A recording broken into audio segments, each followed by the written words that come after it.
আর তো আমাদের অভিভাবক কেউ নাই, শিক্ষকের কাছে আদর্শ শিখবে। চলতি মাসের 17 তারিখ রাজশাহী থেকে একজন স্কুল শিক্ষককে ঢাকায় তুলে নিয়ে যায় সিআইডি সদস্যরা। এই ঘটনায় নগর জুড়ে তৈরি হয় ব্যাপক চাঞ্চল্য। জানা যায় ওই স্কুল শিক্ষকের নাম আব্দুল ওয়াকিল। তিনি রাজশাহী শহরের উপকণ্ঠ কাটাখালী আশরাফ মেমোরিয়াল মডেল স্কুলের শিক্ষক। সহকর্মীদের কাছে তিনি ভদ্র, নম্র ও মার্জিত মানুষ হিসেবে পরিচিত।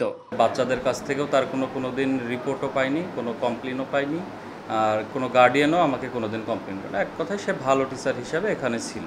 মানুষের মনের মধ্যে তো আসলে আমরা ঢুকতে পারি না যে তার মনে কি হচ্ছে বা সে অতীতে কি করছে না করছে, এগুলো তো আসলে আমরা গেস করতে পারিনি।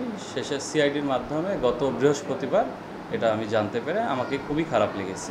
তবে কে বিশ্বাস করবে, সবার কাছে একজন ভালো আচরণের শিক্ষককে 30 শিক্ষার্থীর সঙ্গে যৌনাচার ও তার ভিডিও ধারণের অভিযোগে গ্রেফতার করা হয়েছে। হ্যাঁ, এই তথ্য শুনে কান ছানাবড়া হলেও পুলিশের কাছে নিজ মুখে অপরাধ স্বীকার করেছেন ওই শিক্ষক। এই ঘটনায় সংক্ষুব্ধ অভিভাবকেরা।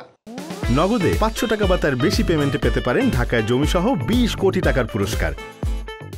আমাদের অভিভাবকের কাছ থেকে যদি আমরা এটাই, তাহলে ছাত্রীদের অবস্থান কোথায় যায়? অবশ্যই আইনগত শাস্তি পাওয়া উচিত এবং তাকে পেতে হবে শাস্তি। কিছু কিছু শিক্ষক নামে কলঙ্কিত লোকজন আছে, যারা দেখা গেল যে পুরো শিক্ষক সমাজকে বা পুরো শিক্ষক জাতিটাকে কলুষিত করছে। তো এটা নিশ্চয় এটা ঘৃণিত কাজ। প্রাথমিকভাবে তার যে সমস্যাটা হয় সেটা হলো তার মানসিক দিকটা ভেঙে যেতে পারে এবং দেখা যায় যে তার মানসিক বৃদ্ধিটা ঠিকমতো না হওয়ার কারণে তার শারীরিক বৃদ্ধিটাও ব্যাহত হতে পারে। আব্দুল ওয়াকিলের বাড়ি রাজশাহী মহানগরীর মথিয়ার থানার ডাশমারি মহল্লায়। তার বাবার নাম আব্দুল হামিদ। শিক্ষার্থীদের সঙ্গে যৌন নির্যাতনের দৃশ্যগুলো ওই শিক্ষক ভিডিও করে নিজের মোবাইল, পেন ড্রাইভ, কম্পিউটার এবং এক্সটার্নাল হার্ড ডিস্কে সংরক্ষণ করত।